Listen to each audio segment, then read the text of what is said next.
धन्यवाद धन्यवाद।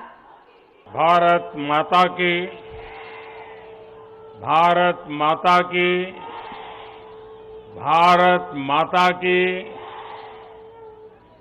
मैं आज देश की हर माता को, हर बहन को, हर बेटी को बहुत बहुत बधाई देता हूं।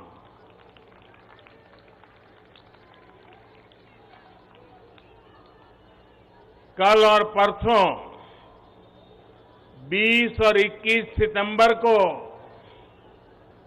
हम सबने एक नया इतिहास बनते देखा है और हम सबका सौभाग्य है कि इतिहास बनाने का अवसर कोटि कोटि जनों ने हमें दिया है। आने वाली अनेकों पीढ़ियों तक इस निर्णय की चर्चा होगी, इस दिवस की चर्चा होगी। मैं पूरे देश को नारी शक्ति वंदन अधिनियम संसद के दोनों सदनों में और भारी बहुमत से और राज्यसभा में तो सर्वसम्मति से पास होने की बहुत बहुत बधाई देता हूं। पार्टी के राष्ट्रीय अध्यक्ष श्री जेपी नड्डा जी, अन्य सभी वरिष्ठ साथी और आज मैं देश की माताओं बहनों को भी यहां दूर से प्रणाम करता हूं। कभी कभी किसी निर्णय में देश के भाग्य को बदलने की क्षमता होती है और आज हम सभी ऐसे ही एक निर्णय के साक्षी बने हैं। संसद के दोनों सदनों द्वारा नारी शक्ति वंदन अधिनियम रिकॉर्ड मतों से पारित किया जा चुका है। जिस बात को देश को पिछले कई दशकों से इंतजार था, वो सपना अब सच हुआ है। ये पूरे देश के लिए बहुत ही खास समय है।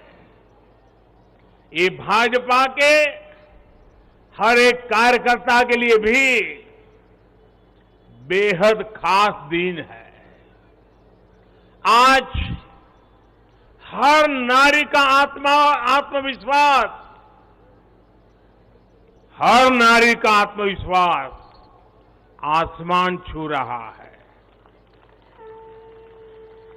पूरे देश की माताएं, बहनें और बेटियां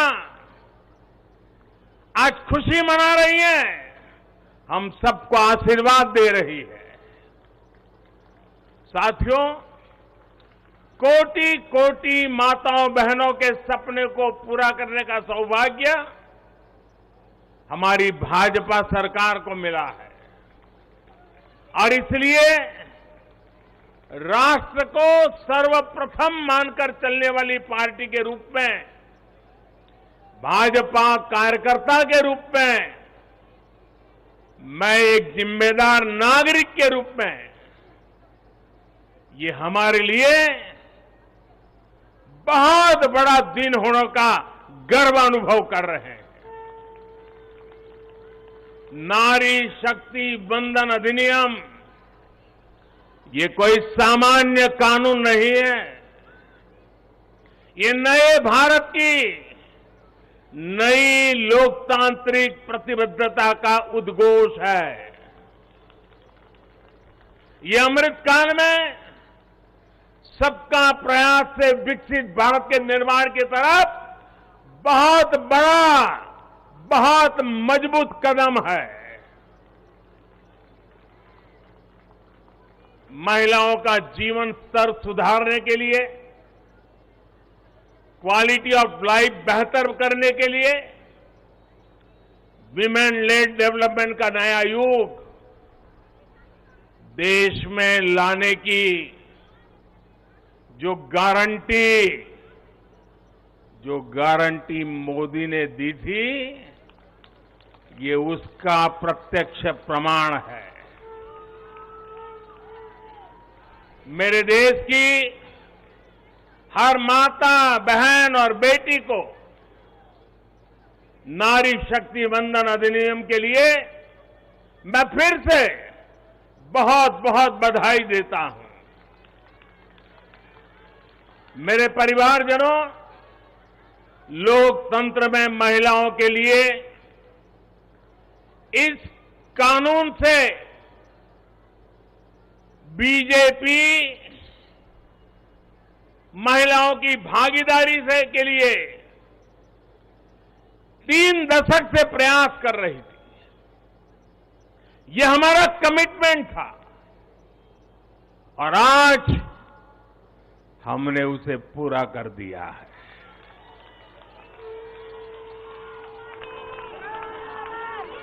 महिला आरक्षण सुनिश्चित कराने वाले इस कानून की राह में तरह तरह की बाधाएं थी, दशकों पुराने अड़ंगे थे, लेकिन जब नीयत पवित्र होती है, प्रयासों में पारदर्शिता होती है, तो परेशानियों को पार करके भी परिणाम लाती है। ये भी अपने आप में एक रिकॉर्ड है कि इस कानून को सदन में इतना व्यापक समर्थन मिला। नए संसद भवन में पक्ष विपक्ष की सीमाओं से ऊपर उठकर करीब करीब सबने इसके पक्ष में वोट दिया। मैं इसके लिए सभी राजनीतिक दलों का और सभी सांसद साथियों का भी अभिनंदन करता हूं। मेरे परिवारजनों, भारत को विकसित बनाने के लिए आज भारत की नारी शक्ति को खुला आसमान देने का ये अवसर है। आज देश माताओं, बहनों, बेटियों के सामने आने वाली हर अड़चन को दूर कर रहा है। इसी सोच के साथ बीते 9 वर्षों में हमने माताओं, बहनों से जुड़ी हर बंदिशों को तोड़ने का प्रयास किया है। हमारी सरकार ने एक के बाद एक ऐसी योजनाएं बनाई हैं, ऐसे कार्यक्रम शुरू किए हैं जिससे हमारी बहनों को सम्मान, सुविधा, सुरक्षा और समृद्धि का जीवन मिले। हमने बहनों, बेटियों के जीवन चक्र से जुड़ी हर समस्या को दूर करने पर पूरी गंभीरता से ध्यान दिया है। गर्भावस्था के दौरान शिशु को पौष्टिक खाना मिले, इसके लिए हमने मातृ वंदना योजना चलाई। महिलाओं के बैंक खाते में पैसे भेजने शुरू किए। माता मृत्यु को रोकने के लिए, नवजात बच्चों की रक्षा के लिए हमने शिशु का जन्म अस्पताल में ही कराने का बहुत बड़ा अभियान चलाया। बेटी को कोख में ही न समाप्त कर दिया जाए, इसके लिए हमने बेटी बचाओ बेटी पढ़ाओ जैसे जन आंदोलन भी शुरू किए। आज वर्षों बाद देश में जनसंख्या के आधार पर महिला पुरुष के अनुपात में सुधार आया है। इसी तरह शौचालय न होने की वजह से बेटियां स्कूल न छोड़े, इसके लिए हमने करोड़ों शौचालय बनाए। बेटी की शिक्षा जारी रहे, इसके लिए हमने सुकन्या समृद्धि योजना में ज्यादा ब्याज का प्रावधान किया। बेटी को रसोई में लकड़ी का धुआं ना सहना पड़े, इसके लिए उज्ज्वला का गैस कनेक्शन दिया। बेटी को पानी के इंतजाम में परेशान होना न पड़े, इसके लिए हमने हर घर पाइप से पानी देने की योजना शुरू की। मेरे परिवारजनों, हर मां बाप का सपना होता है कि उसकी प्यारी बेटी बिना बाधा के जीवन बिताए, जीवन में आगे बढ़े। एक परिवार के सदस्य की तरह हमारी सरकार ने बेटी के हर सुख की चिंता की है, हर बाधा दूर करने की कोशिश की है। बेटी को अंधेरे में न रहना पड़े, इसके लिए हमने सौभाग्य योजना से मुफ्त बिजली कनेक्शन दिया। बेटी पैसे की कमी की वजह से अपनी बीमारी छिपाए नहीं, इसलिए हमने उसे 5 लाख रुपए तक के मुफ्त इलाज की सुविधा दी। बेटी की या घर की संपत्ति पर भी अधिकार हो, इसके लिए पीएम आवास के घरों में उसे संयुक्त भागीदारी दी। गृहिणी को अपनी बचत अनाज के डिब्बे में ना रखनी पड़े, इसके लिए जनधन योजना के तहत करोड़ों महिलाओं के बैंक खाते खोले। मेरे परिवारजनों, बेटी रोजगार कर सके, स्वरोजगार कर सके, इसके लिए हमने बिना गारंटी मांगे लोन देने वाली मुद्रा योजना शुरू की। वो मां बनने के बाद भी अपनी नौकरी जारी रख सके, इसके लिए हमने मातृत्व अवकाश में वृद्धि की। बेटी अगर सैनिक स्कूल जाना चाहती है तो उसके लिए हमने सैनिक स्कूल के द्वार खोल दिए। बेटी अगर सेना में अफसर बनना चाहती है तो हमने तीनों सेनाओं में बेटियों के लिए नए रास्ते बना दिए। गांव की बहनों को कमाई के अवसर मिले, इसके लिए हमने 9 करोड़ से ज्यादा बहनों तक सेल्फ हेल्प ग्रुप का विस्तार किया और उन्हें मिलने वाली सहायता को भी बढ़ाया। इस साल लाल किले से मैंने देश में 2 करोड़ लखपति दीदी बनाने और सेल्फ हेल्प ग्रुप की महिलाओं को ड्रोन देने की योजना का भी ऐलान किया है। साथियों, सामाजिक स्तर पर भी 3 तलाक जैसी जिन कुरीतियों के कारण महिलाओं पर अत्याचार होते थे, हमने कानून बनाकर उन्हें रोका है। हमारी करोड़ों मुस्लिम बहनों को आज 3 तलाक की अमानवीय प्रथा से सुरक्षा मिली है। वो महिलाएं भी अब अपने अधिकारों के लिए आगे आ रही है।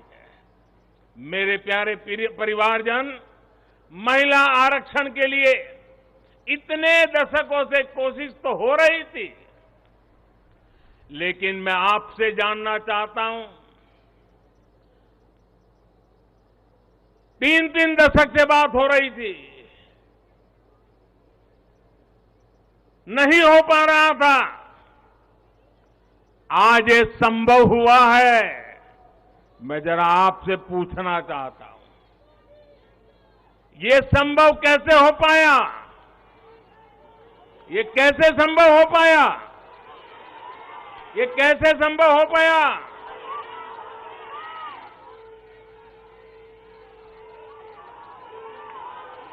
कैसे संभव हो पाया?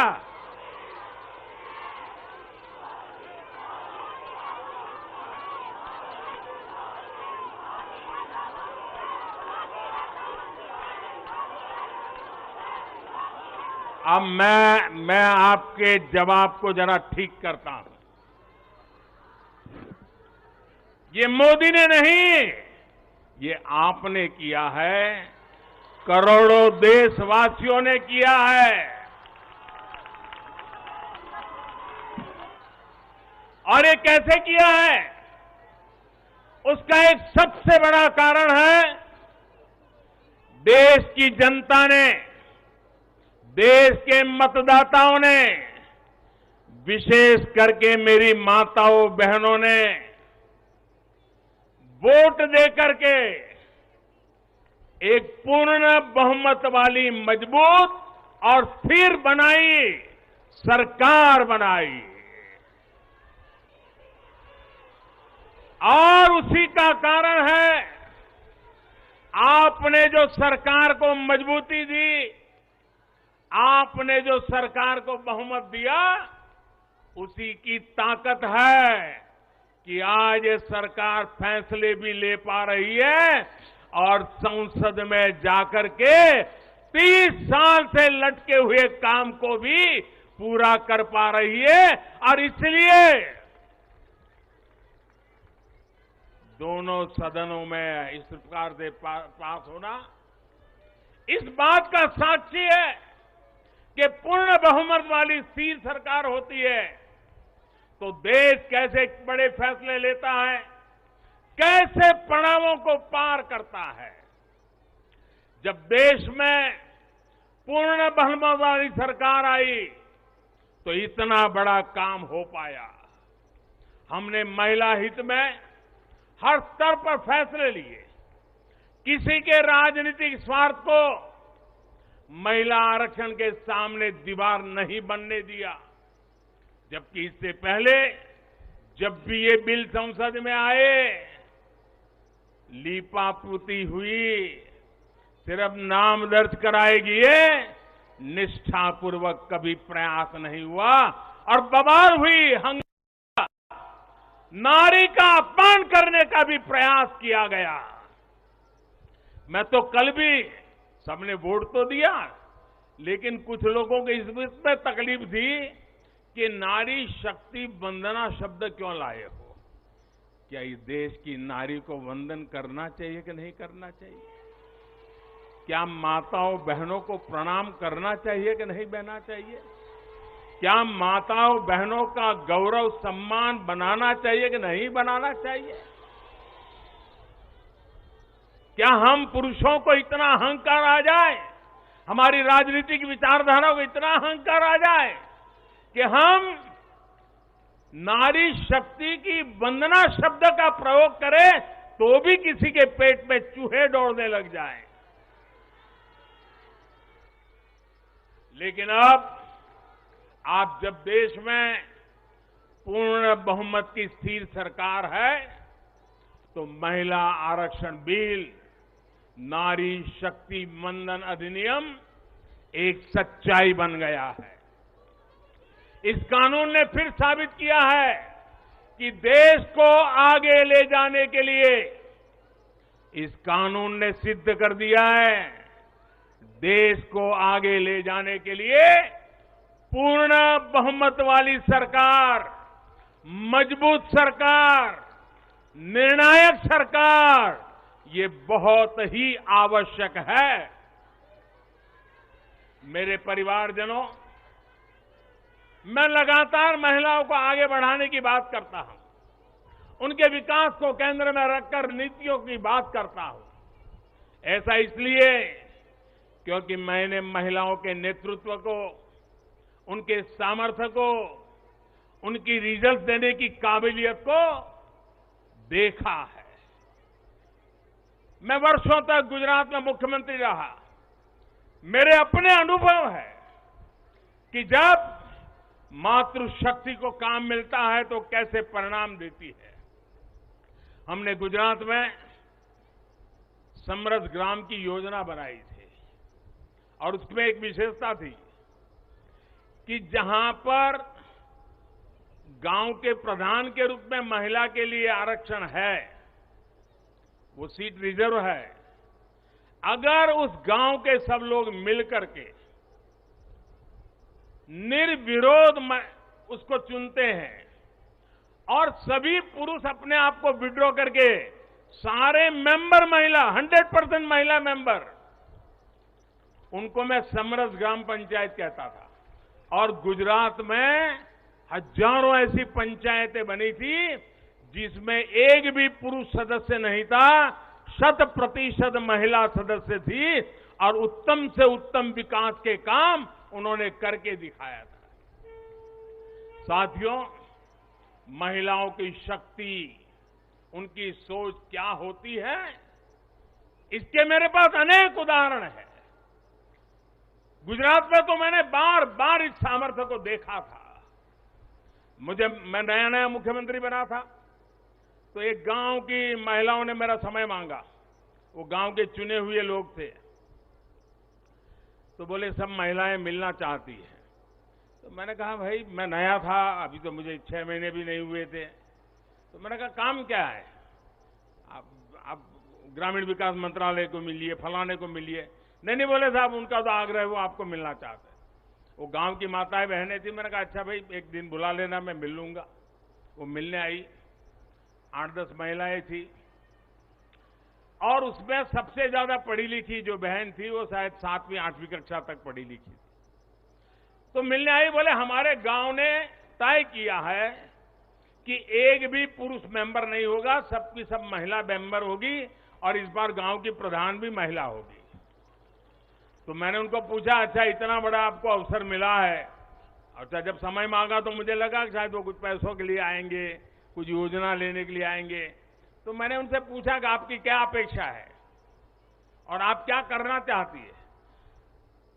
7वीं 8वीं कक्षा पढ़ी लिखी वो गांव की प्रधान महिला और बाकी मेंबर तो उससे भी कम पढ़े लिखे थे। वो 8-10 बहनें आई थी, गांव की बहनें थी।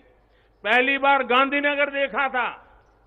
उन्होंने मुझे जो जवाब दिया, मैं समझता हूं सार्वजनिक जीवन में काम करने वाले हम सबके लिए प्रेरणा है। उस बहन ने मुझे कहा कि मेरी एक इच्छा है, हमें 5 साल मिले हैं, हम 5 साल में ऐसा कुछ करना चाहते हैं कि हमारे गांव में एक भी व्यक्ति गरीब न रहे। आप कल्पना कर सकते हैं क्या दृष्टिकोण होगा उनका। और सच में ट्रांसफॉर्मेशन का कहां आधार होता है ये उनको मालूम था। ये सामर्थ्य और सोच हमारी माताओं बहनों के गांव में बैठी बहनों को भी होता है। साथियों, महिलाओं में सकारात्मक बदलाव की प्रवृत्ति और संसाधनों के बेहतर से बेहतर इस्तेमाल की दूरदर्शिता हमें हर जगह पे मिलती है। परिवार में तो डगर डगर पे नजर आता है। अभी कुछ दिन पहले मैं मध्य प्रदेश गया था, तो वहां शहडोल के पास एक आदिवासी गांव में गया तो सभी आदिवासी बहनों को बुलाया था, लेकिन विशेषता यह थी कि उसमें 100 से ज्यादा लखपति दीदी आई थी, आदिवासी बेटियां लखपति दीदी। तो मैंने उनसे संवाद किया। एक बहन ने जो मुझे बताया वो वाकई हम सोच सकते हैं कि उनका सामर्थ्य कितना है। वो आदिवासी बेटी जो कहती है मैं लखपति दीदी हूं, मैं आज विमेन सेल्फ हेल्प ग्रुप के द्वारा ये काम करके इतना इतना कमाती हूं। तो मैंने पूछा इतना पैसा कमाने लगी तो करती क्या हो। एक आदिवासी महिला मुझे कह रही है, ये दिल्ली की महिलाओं के लिए भी आश्चर्य होगा। वो कहती है कि मेरे पति साइकिल पे जाते थे काम करने के लिए, रोजगार ढूंढने के लिए साइकिल पे जाते थे। मैं लखपति दीदी बन गई तो मैं उनके लिए स्कूटी ले आई। देखिए आत्मविश्वास। वो कह रही है मैं मेरे पति के लिए स्कूटी ले आई। फिर बोले मुझे पता चला कि मुझे बैंक से लोन मिल सकती है, तो मैंने सोचा कि मैं लोन से ट्रैक्टर ले लूं। बोले मैंने लोन से ट्रैक्टर लिया और मेरे पति को स्कूटी लेकर के मैंने उनको बदले में ट्रैक्टर दे दिया। और मेरे पति ट्रैक्टर लेकर के अगल बगल के गांव में खेती के लिए लोगों की सेवा के लिए जाते हैं और कमाई करते हैं। और बोले अब तो मेरी स्थिति है कि मैं कुछ ही महीनों में वो ट्रैक्टर की लोन भी वापस कर दूंगी। यानी एक मेरी आदिवासी बहन लखपति दीदी की क्या विजन होता है, कल्पना होती है। अभी 1-2 महीने पहले मैं उनसे बात करके आया।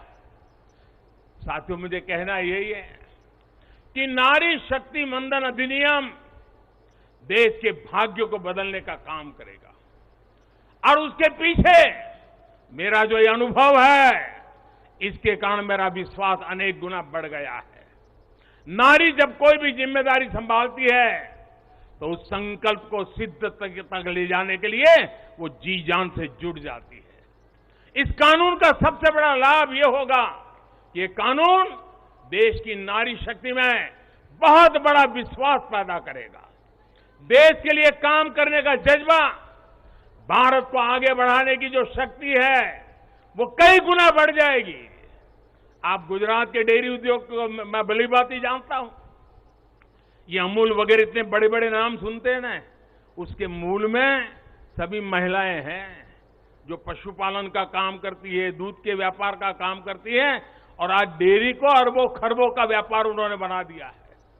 हम लोग लिज्जत पापड़ जानते हैं, आदिवासी महिलाओं ने शुरू किया हुआ प्रकल्प आज मल्टीनेशनल कंपनियों को टक्कर मारने वाला लिज्जत पापड़, ये हमारी नारी शक्ति का परिचय देता है। ऐसा हर राज्य में आपको मिलेगा। उनका ये जो कौशल है, सामर्थ्य है, जो भगवान ने उनको नैसर्गिक गुण दिया हुआ है, वे कभी भी खराब क्वालिटी को स्वीकार नहीं करते हैं। हो सके उतना अच्छा करना, अच्छे ढंग से करना, ये सामर्थ्य होता है। और ये शक्ति जब राष्ट्र निर्माण में सक्रिय होती है तब राष्ट्र कितना आगे बढ़ सकता है, इसका हम अंदाज लगा सकते हैं। महिलाओं के इसी कौशल का, उनकी लीडरशिप का उपयोग अब आने वाले दिनों में देश को होने वाला है। हमारी संसद में भी नारी शक्ति का महत्व दिखा है। सारे दलों को इस बिल का समर्थन करना पड़ा है। आप मान लीजिए यही लोग हैं जो पहले बिल फाड़ा करते थे, आज उनको बिल को समर्थन करना क्यों पड़ा? क्योंकि देश भर में पिछले 10 साल में महिला एक शक्ति बनकर के उभरी है। और हमने संसद में पहुंचने से पहले देश में सामर्थ्य जुटा दिया ताकि संसद में कोई हिल न पाए, इसका पूरा प्रबंध करके हम सदन में गए। ये आप ही के सामर्थ्य पर भरोसा करके मैं गया था, ये आप ही की शक्ति पे भरोसा करके मैं गया था, और आपकी शक्ति ने रंग दिखा दिया कि सभी राजनीतिक दलों को इस काम में जुड़ना पड़ा। मेरे परिवारजनों, आज परिवार से लेकर पंचायत तक, इकोनॉमी से लेकर एजुकेशन और एंटरप्रेन्योरशिप तक हमारी बहन बेटियां हर क्षेत्र में अभूतपूर्व काम कर रही है। भारत को चांद तक पहुंचाने में महिलाओं की बहुत बड़ी भूमिका रही है। आज हमारे स्टार्टअप्स हो, सेल्फ हेल्प ग्रुप्स हो या स्वच्छता जैसे सामाजिक अभियान हो, महिलाओं की भागीदारी और भूमिका देश की ताकत बन रही है। देश ने संकल्प लिया है कि जब हम आजादी के 100 वर्ष पूरे करें तब तक हम भारत को विकसित बना करके ही रहेंगे, एक डेवलप कंट्री बना करके रहेंगे। इसमें देश की जो आधी आबादी है उसकी सक्रिय भागीदारी और नेतृत्व के साथ सक्रिय भागीदारी, निर्णयों में बराबरी का हिस्सा, ये इस सपने को साकार करने का बहुत बड़ा फोर्स बनने वाला है। मेरे परिवारजनों, नया और आधुनिक संसद भवन और उसमें आधी आबादी का बढ़ता हुआ प्रतिनिधित्व, ये नई व्यवस्थाओं का सूत्रपात करेगा। मुझे विश्वास है कि देश की नारी शक्ति नई और स्वस्थ संसदीय परंपराओं का भी सृजन करेगी। और इसी विश्वास के साथ आप सब इतनी बड़ी तादाद में आकर के मुझे आशीर्वाद दिए। भारत की संसद के इतने बड़े महत्वपूर्ण निर्णय को माताओं बहनों ने संवारा, और मुझे खुशी तो तब हुई जब इसको प्रधानमंत्री आवास मिला है, वो बहन मुझे आकर के आशीर्वाद दे रही है। जिसको उज्ज्वला का गैस मिला है, वो झुग्गी झोपड़ी में जिंदगी गुजारा कर चुकी बहन मुझे आशीर्वाद दे रही है। तब मेरा पक्का विश्वास और मजबूत हो जाता है। और इसलिए मैं फिर एक बार आप सबको अनेक शुभकामनाएं देता हूं। ये नारी शक्ति वंदन अधिनियम, उसको गांव गांव घर घर पहुंचाना हम सबका दायित्व है और इस सामर्थ्य को और तेजी से आगे बढ़ाएं।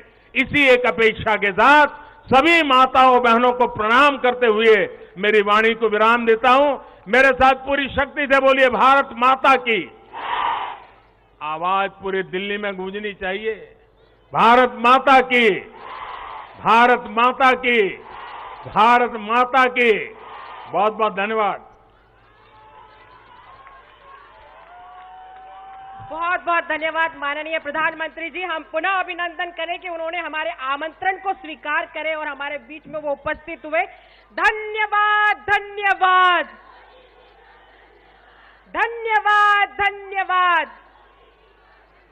श्री नरेंद्र मोदी, श्री नरेंद्र मोदी, धन्यवाद, धन्यवाद,